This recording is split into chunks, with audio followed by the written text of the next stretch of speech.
Assalamualaikum warahmatullahi wabarakatuh. Semangat pagi sahabat belajar kelas 5. Bagaimana kabar kalian? Semoga selalu sehat dan semangat untuk belajar.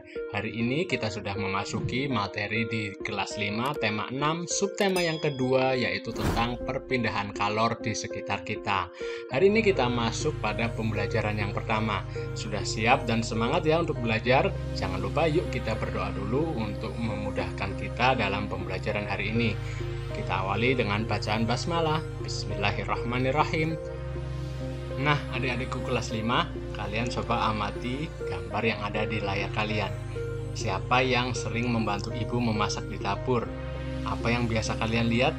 Tepat sekali. Biasanya ada alat-alat memasak ya, seperti kompor, panci, dan juga alat-alat tambahan lainnya. Kita hari ini akan belajar tentang perpindahan panas atau kalor.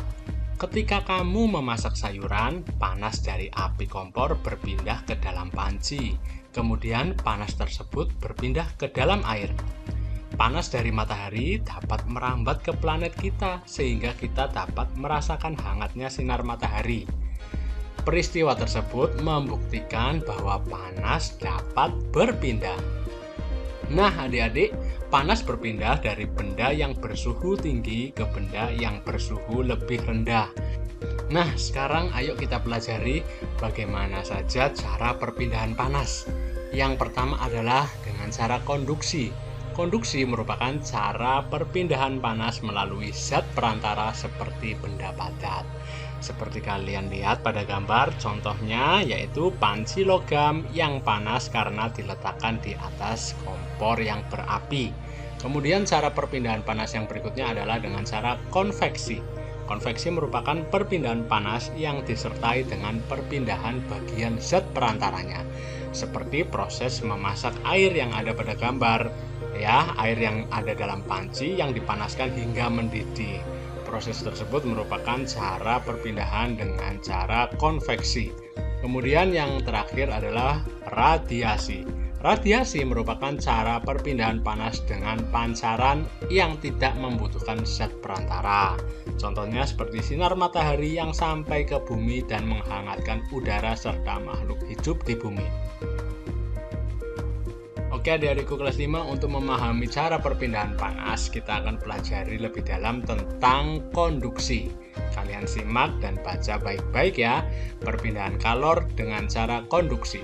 Perpindahan kalor secara konduksi disebut juga perpindahan kalor secara hantaran, yaitu perpindahan kalor tanpa memindahkan zat perantaranya. Pada peristiwa perpindahan kalor secara konduksi, yang berpindah hanya energi kalornya saja. Umumnya perpindahan kalor secara konduksi terjadi pada zat padat. Agar kamu lebih mudah memahami peristiwa konduksi, mari kita lakukan kegiatan ini. Peristiwa konduksi dapat diumpamakan dengan kegiatan memindahkan buku secara estafet yang dilakukan oleh kamu dan teman-temanmu. Buku yang dipindahkan secara estafet kita umpamakan sebagai kalor dan orang yang memindahkannya sebagai zat perantaranya. Ketika kamu dan teman-temanmu memindahkan buku secara estafet, yang berpindah hanya buku itu saja, sedangkan kamu dan temanmu sebagai perantara tetap diam di tempat, tidak berpindah. Begitu pula dengan peristiwa konduksi, hanya kalor yang berpindah, zat perantaranya tetap. Nah, seperti ini ya gambarnya ya, yang berpindah hanya bukunya. Kalor juga demikian, yang berpindah hanyalah kalornya, zat perantaranya adalah tetap. Saat kamu membuat teh dan memegang salah satu ujung sendok yang dimasukkan ke dalam air panas, apa yang terjadi? Lama-kelamaan ujung sendok yang kamu pegang juga akan terasa panas. Peristiwa tersebut merupakan salah satu contoh perpindahan kalor secara konduksi. Pada perpindahan kalor secara konduksi, kalor akan berpindah dari benda bersuhu tinggi menuju benda yang suhunya lebih rendah. Peristiwa konduksi juga dapat kamu jumpai pada saat kamu memasak. Pada saat kamu menggoreng, ujung spatula yang kamu pegang akan terasa panas walaupun ujungnya tidak bersentuhan dengan api kompor. Setrika listrik merupakan alat yang cara kerjanya menggunakan prinsip perpindahan panas secara konduksi. Ketika setrika dihubungkan dengan arus listrik, maka arus listrik akan mengalir melalui elemen pemanas. Panas dari elemen akan berpindah ke bagian alas besi setrika yang tebal. Nah, sekarang yuk kita coba melakukan sebuah percobaan untuk menyelidiki perpindahan panas secara konduksi. Adik-adik bisa siapkan alat dan bahan yang diperlukan seperti sebuah sendok dari logam, 200 ml air hangat, dan sebuah gelas bening.